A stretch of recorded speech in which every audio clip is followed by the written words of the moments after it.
और आपको सीधे लिए चलते हैं नीमच की ओर, जहां केंद्रीय गृह मंत्री अमित शाह का संबोधन जारी है। यहां आने से पहले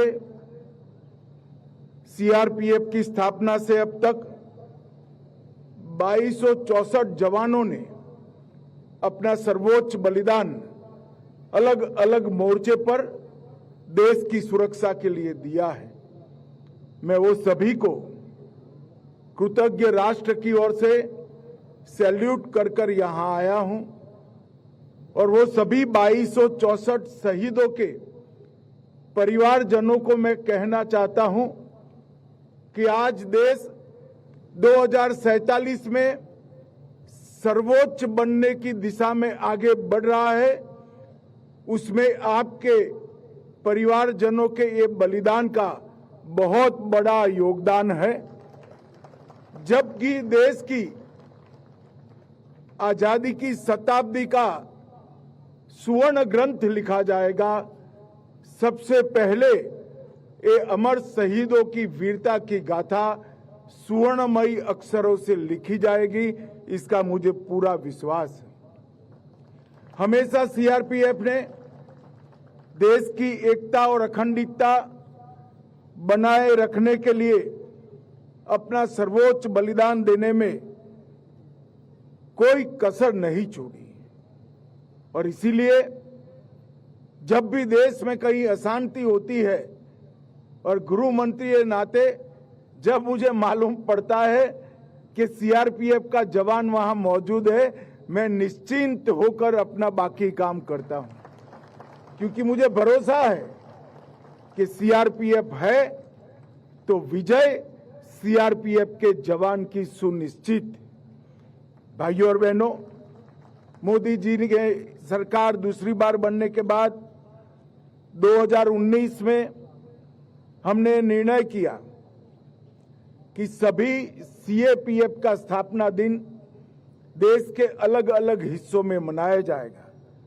उसी के तहत आज ये वार्षिक परेड नीमच के अंदर मनाई जा रही है और आज यहाँ पर सीआरपीएफ के कई जवान, कई कार्मिक, उनको उनके उत्कृष्ट प्रदर्शन के लिए अलग अलग प्रकार के अलंकरणों से नवाजा गया है।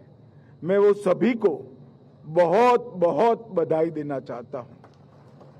मित्रों, सीआरपीएफ का योगदान देश की सुरक्षा से अलग हटकर कोई देख ही नहीं सकता।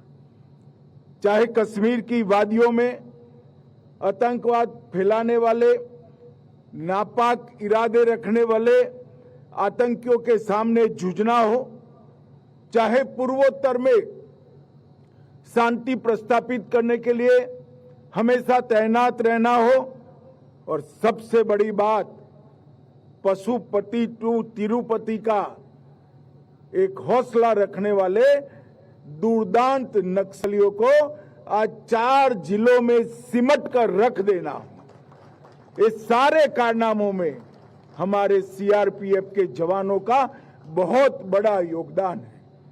ढेर सारी पुस्तकें भी इनकी वीरता, इनकी कर्तव्यपरायणता, इनका हौसला और देशभक्ति की गाथा नहीं लिख सकती। इस सीआरपीएफ 1939 में क्राउन रिप्रेजेंटेटिव पुलिस के नाम से इसका गठन किया गया। और मित्रों, मैं आज इस मंच से सीआरपीएफ के हर जवान को एक कहना चाहता हूं कि कभी भी ये मत भूलना कि आपके नए स्वरूप सेंट्रल रिजर्व पुलिस फोर्स की स्थापना और उसका ध्वज देने का काम महान सरदार वल्लभ भाई पटेल ने किया है।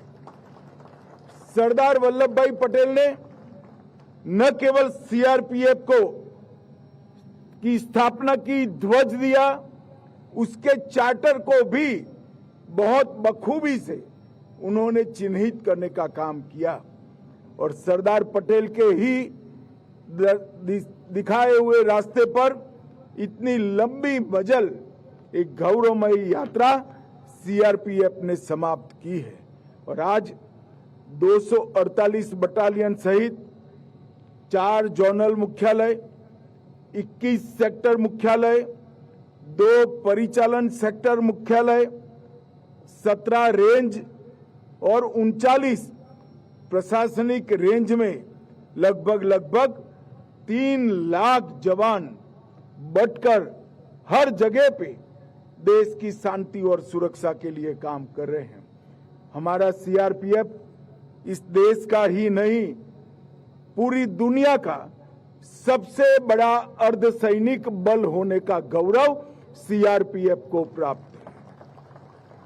भाइयों और बहनों, 76 साल के आजादी के इतिहास में कई ऐसे मौके हैं जहां देश की आन बान शान को सीआरपीएफ के जवानों ने बचा कर रखा।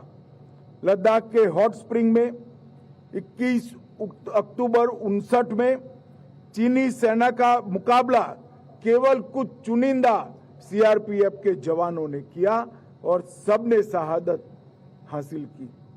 इसीलिए देश के सभी पुलिस बल प्रत्येक वर्ष 21 अक्टूबर को पुलिस स्मृति दिन के रूप में मनाते हैं और हमारे नेता और देश के प्रधानमंत्री नरेंद्र मोदी जी ने 2018 में देश भर के शहीद पुलिसकर्मी और सभी सीएपीएफ के जवानों की स्मृति में चाणक्यपुरी में राष्ट्रीय पुलिस स्मारक बनाकर इसको हॉट स्प्रिंग की शहादत को गर्व के साथ एक अमर स्वरूप देने का काम किया है। 1965 में कच्छ के रण में सरदार पोस्ट पर सीआरपीएफ के जवान तैनात थे। पाकिस्तान की सेना को मुंह तोड़ जवाब दिया और इसीलिए 9 अप्रैल को शौर्य दिन पूरा देश मनाता है। मित्रों, 2001 में हमारे लोकतंत्र की सबसे बड़ी पंचायत संसद भवन पर हमला हुआ, इसको भी नाकाम सीआरपीएफ के जवानों ने किया। 2005 में श्री राम जन्मभूमि पर आतंकी हमला हुआ, उसको भी निरस्त करने का काम सीआरपीएफ के जवानों ने किया और मंदिर को सुरक्षित रखा। भाइयों और बहनों, सबसे बड़ी कामयाबी सीआरपीएफ के इतिहास में लिखी जाएगी, वो अनेक सालों तक याद रखी जाएगी कि इस देश को नक्सलवाद से मुक्त करने में सीआरपीएफ ने बहुत बड़ा योगदान दिया है। आज भी दुर्दांत नक्सली भी जब उनको समाचार मिलते हैं कि कोबरा के जवान उनकी ओर गति से बढ़ रहे हैं तो उनकी रूह कांप जाती है। इस प्रकार का एक बहुत बड़ा शौर्य का परिचायक सीआरपीएफ की कोबरा बटालियन बनी है। मैं आज इस मंच से 86वीं परेड के दिन पर कोबरा बटालियन के सभी जवानों को हृदयपूर्वक बहुत बहुत शुभकामनाएं और शाबाशी देना चाहता हूं। आपके नेतृत्व में सीआरपीएफ के बाकी जवानों ने नक्सलवाद को समाप्त करने की दिशा में बहुत बड़ा योगदान दिया है और मैं आज आपको कहकर जाता हूं कि 31 मार्च 2026 इस देश में नक्सलवाद हमेशा के लिए समाप्त हो जाएगा। ये प्रण जो है वो आपके ही दम पर इस देश ने तय किया है। सीआरपीएफ के बगैर ये संभव नहीं है। धारा 370 हटाने के बाद कश्मीर के अंदर शांति बनाए रखनी हो या हर चुनाव को बहुत अच्छे तरीके से पारित कराना हो, हर जगह सीआरपीएफ के जवानों ने मन देकर सच्चे मन से ड्यूटी निभाने का काम किया है। और मैं एक बात निश्चित कहना चाहता हूं, धारा 370 हटने के बाद जब कश्मीर में विधानसभा के चुनाव हो रहे थे, बहुत सारी आशंकाएं हो रही थी, मगर मुझे गर्व है मेरे सीआरपीएफ और बाकी सुरक्षा बलों के जवानों ने इतनी सुरक्षा सुनिश्चित की कि एक बूथ को भी लूटने नहीं दिया और एक भी जगह गोली भी नहीं चलानी पड़ी। ये बहुत बड़ी उपलब्धि है। सीआरपीएफ ने विगत 5 साल में नक्सल क्षेत्र के अंदर 400 से ज्यादा फॉरवर्ड ऑपरेटिंग बेस स्थापित किए हैं और इसी का कारण है कि 10 साल में नक्सल हिंसा में 70% से ज्यादा कमी आई है और वो अब समाप्ति की ओर हम आगे बढ़ रहे हैं। वसुधैव कुटुंबकम हमारे देश के उपनिषदों का संस्कार है। संयुक्त राष्ट्र मिशनों के साथ श्रीलंका, हैती, कोसाओ,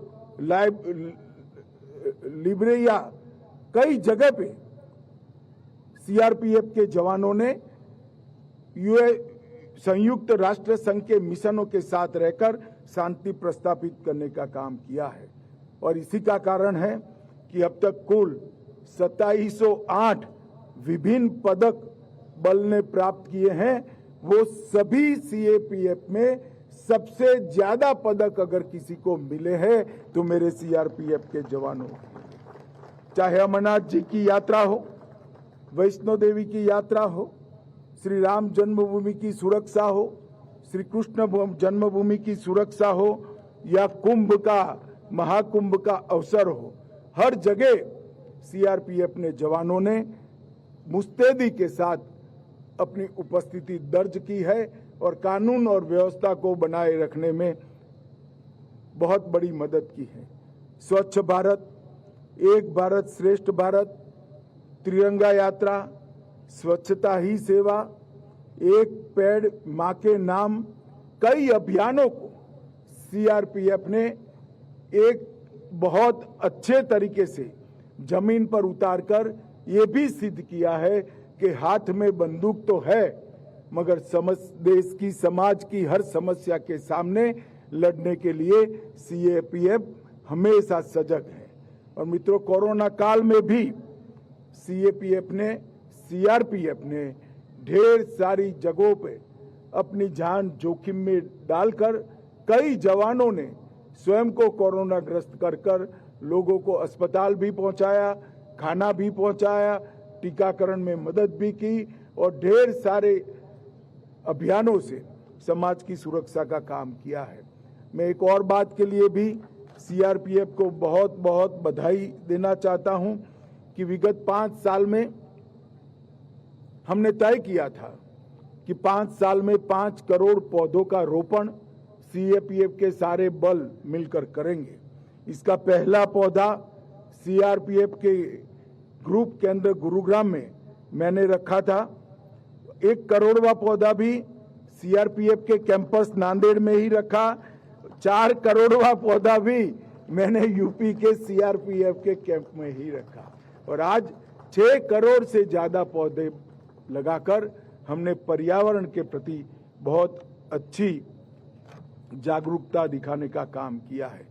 मित्रों, नरेंद्र मोदी जी ने सीएपीएफ के कल्याण के लिए, हमारे जवानों के कल्याण के लिए कई सारे कदम उठाए हैं।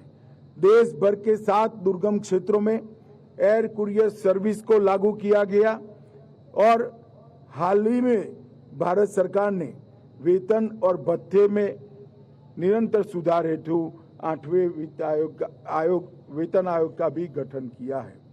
हमने 42 लाख से अधिक आयुष्मान सीएपीएफ के कार्ड दिए हैं, जिसके तहत हजारों हॉस्पिटल आज सीएपीएफ कर्मी और उनके परिवारजनों के लिए उपलब्ध हैं। लगभग आवास योजना में हमने 9.5% सेटिस्फेक्शन रेशियो को बढ़ाया है। सीएपीएफ ई आवास वेब पोर्टल लॉन्च कर 6.5 लाख कर्मियों को खाली आवास देने के लिए हमने प्रयास किया और 1 लाख से अधिक आवास हमने आवंटित कर दिए हैं। अब बल में महिलाओं की भी भर्ती हो रही है। इनके लिए भी 124 महिला बैरक की अप्रूवल दी है। इसमें से 109 बन गई है और 450 बैरक बनाने का काम चालू करने का गृह मंत्रालय ने तय किया है। प्रधानमंत्री छात्रवृत्ति योजना, इसके तहत सीएपीएफ कर्मचारियों के बच्चों को अच्छे से पढ़ाई लिखाई करने की सुविधा, केंद्रीय अनुग्रह राशि को वैज्ञानिक बनाना, विकलांगता अनुग्रह राशि में 50% की वृद्धि करना और 119 मास्टर भंडार और 1794 सहायक भंडार के माध्यम से केंद्रीय पुलिस कल्याण भंडारों को भी हमने ज्यादा लोकाभिमुख बनाया।